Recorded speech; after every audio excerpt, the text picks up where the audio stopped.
Hello there, Vic Benedict here. We're playing Ninja Gaiden 2 Black on the Series X, and this is my Master Ninja difficulty Gaiden walkthrough.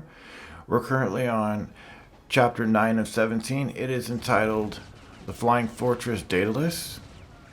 So we're back in the comforting and reassuring hands of Ryu, having come off the Rachel stage previously. And so we now have the scythe, and I'm going to upgrade the scythe to level 3. Not right away though. The first upgrade I'll make is to the tonfa to level 2.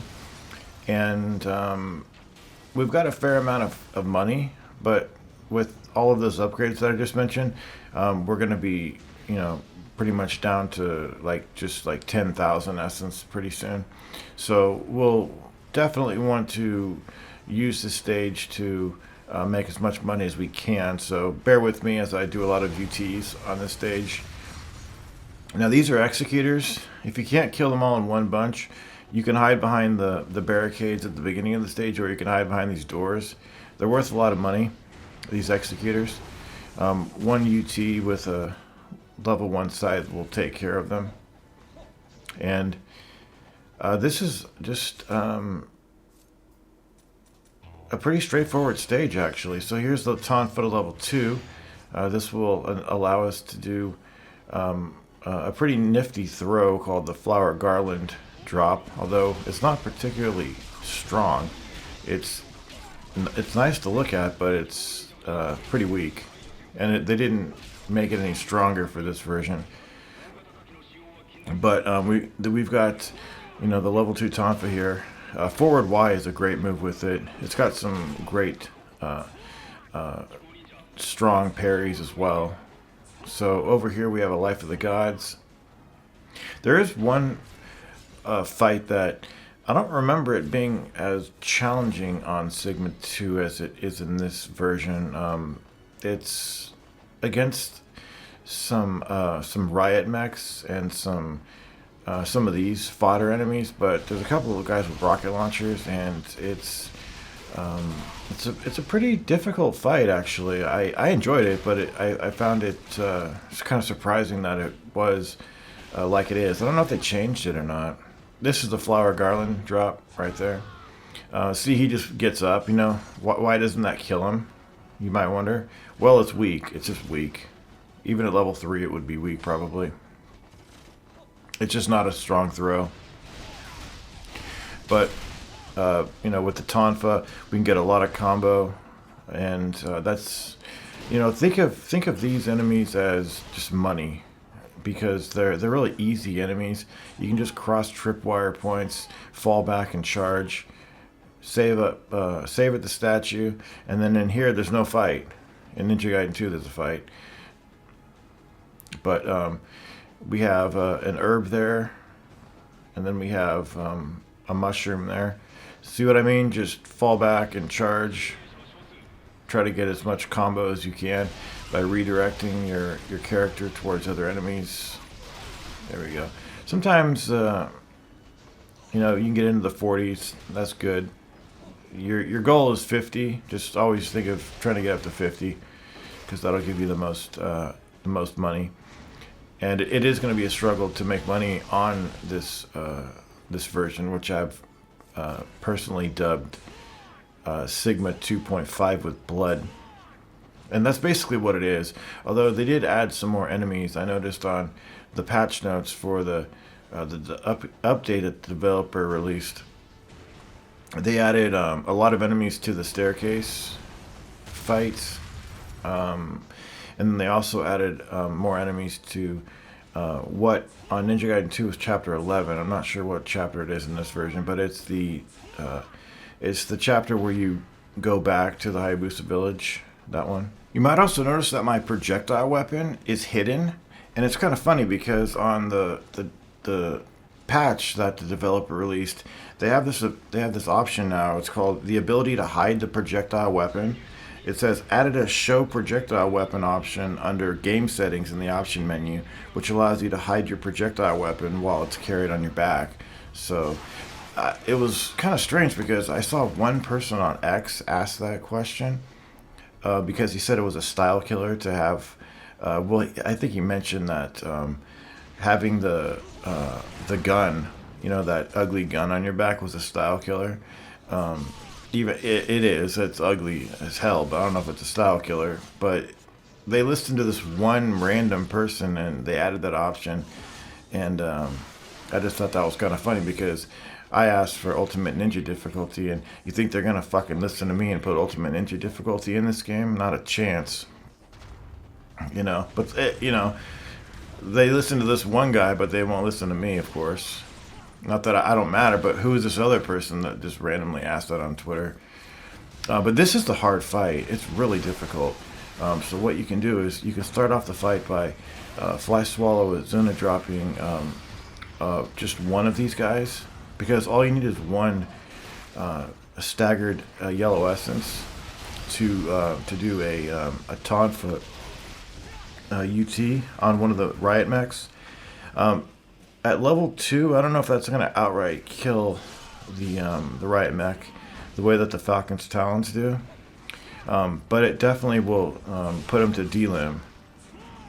I know in Ninja Gaiden 2 it would, but you know how enemies get more durable in this game.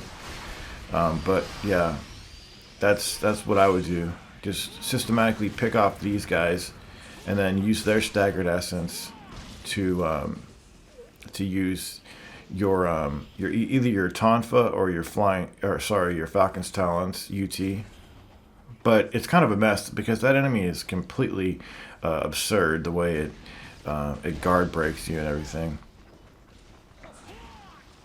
But I would kill for Ultimate Ninja difficulty.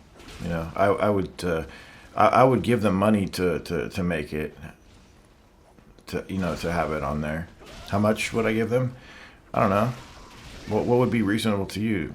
I shouldn't have to pay in the first place, but I say I would maybe even make a GoFundMe to have Ultimate Ninja difficulty on there. But nope, we'll never get it. And I really want it too, because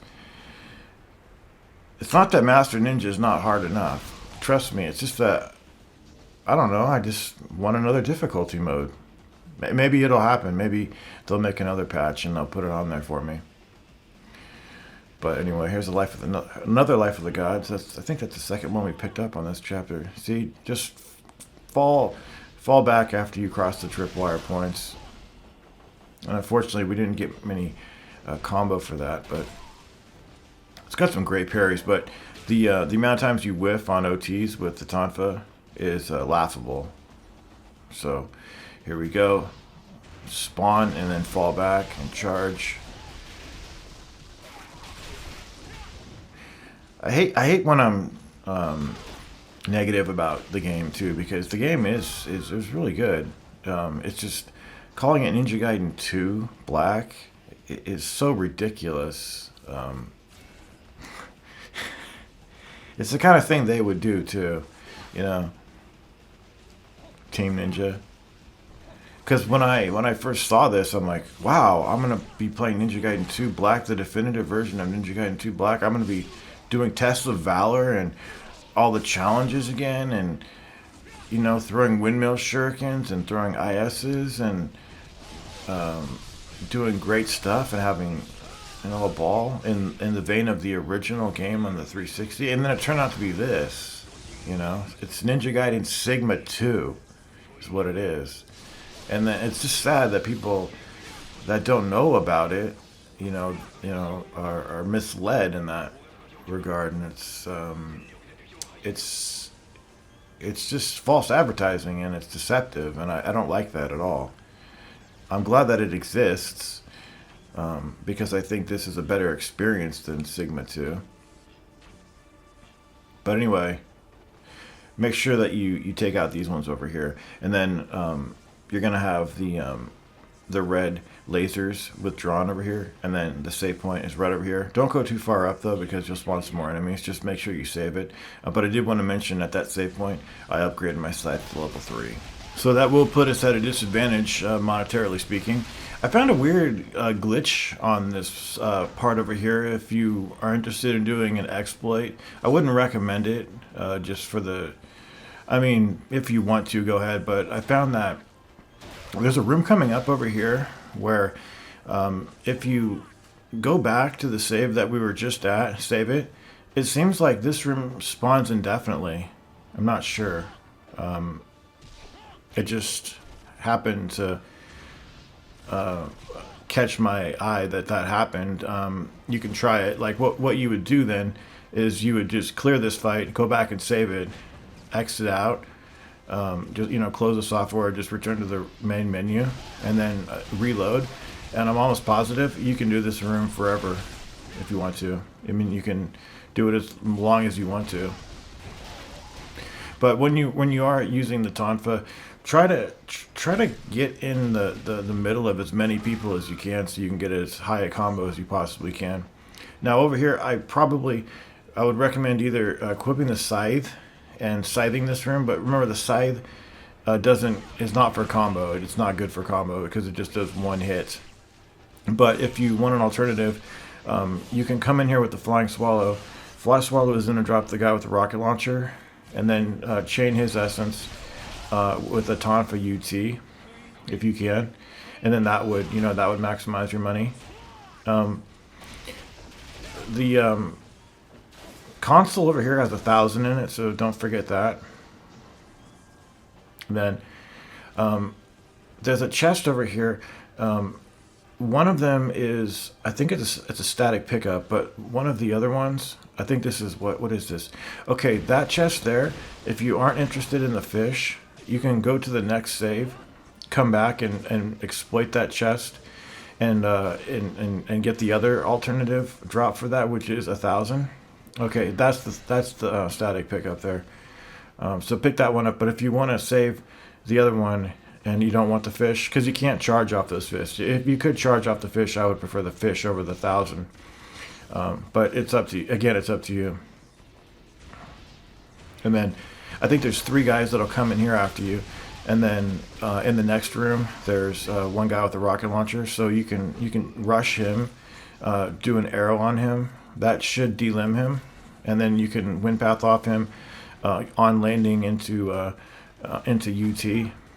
I don't think I'd do that, but I'm just giving you some alternatives. And I get essence when I don't need it. Okay, so let's go back here. This chest over here, apparently it just has 1,000 in essence. The other, was there something in there? I'll have to double check.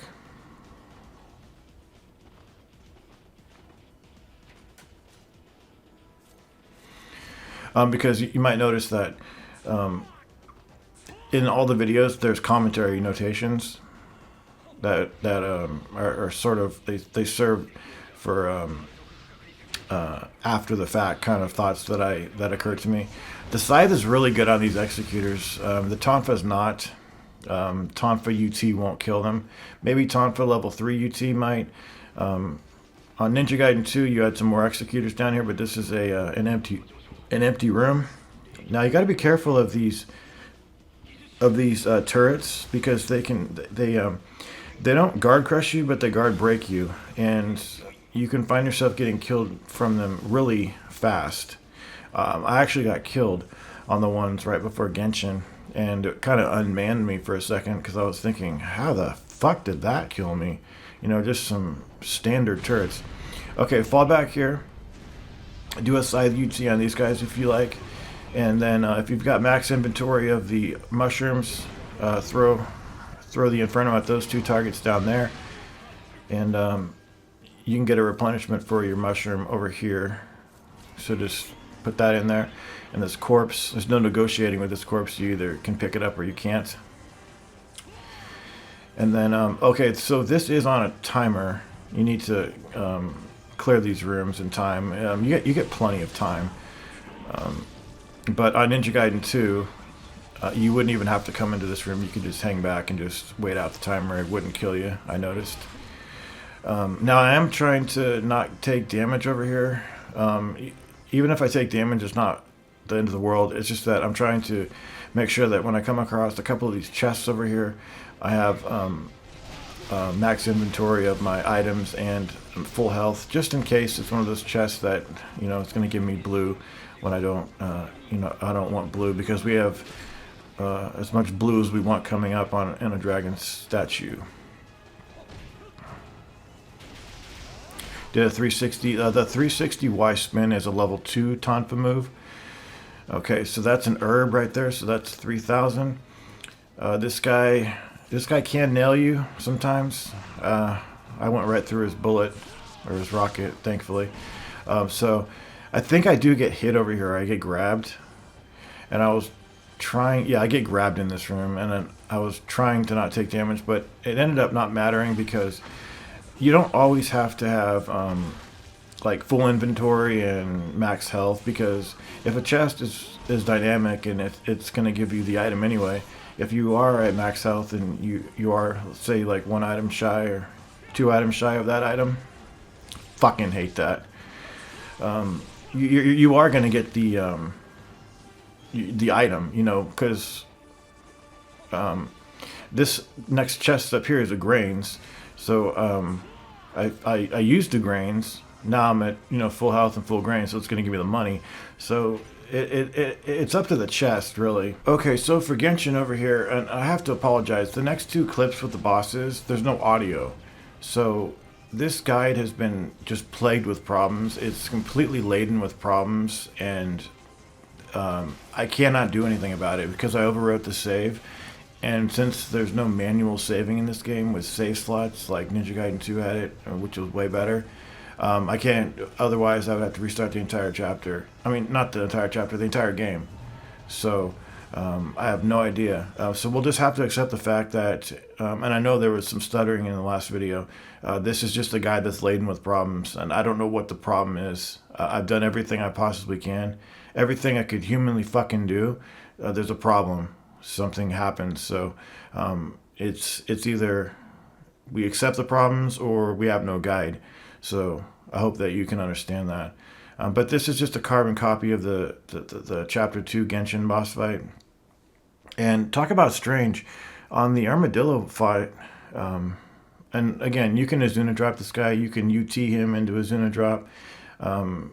You know, it's basically the same fight from Chapter 2. And I do switch to my Dragon's Claw and Tiger's Fang after this because I like to use the 360Y attack at level 2 with that weapon for iframes on him. But there was a weird thing that happened on the Armadillo. And by the way, the Armadillo is pure shit. It's pure and utter dog shit. It's like the epitome of fucking shit. But at the beginning of the fight, you're going to see me test a couple of Nymphos to see what they do. I accidentally used the wind blades at first, and then I used the Inferno just to see what would damage him. The Void won out eventually, but I only had to take his health to half, and he fell down and died. And I couldn't even OT him, and he just exploded. So I can't account for it either.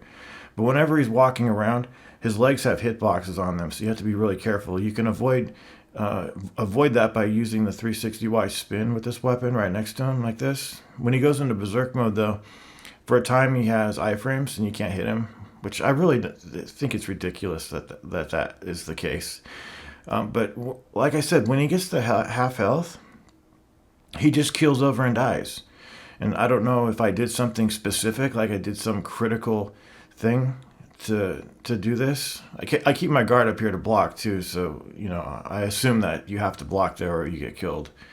I don't know if they changed it, but can you account for that? Because I can't. I didn't take his health nearly to the point where he would be in OT status. He just keeled over and died. You know, did the developer with that recent patch break something in trying to, you know, add additional features and tinker with other things? Because I've seen intermittent problems here and there that I can discuss in other videos, just odd things that, you know, after patches things break. So if you can account for that, let me know, because I cannot. I don't know why that happened, but I will see you in the next video. And I'm sorry about the problems. It could very well be the game, because I've never had any problems with Series X games having any kind of issue like this. You know, I've been babying it. You know, it's just absolutely ridiculous to have these issues. But I will see you in the next video. Sorry about being upset about it, but you know, the visuals are there. I'm sorry about the audio; it wasn't there, but everything else was there. And again, if you can account for what happened, let me know or give some kind of guess, because I certainly have no idea what happened. Please take care.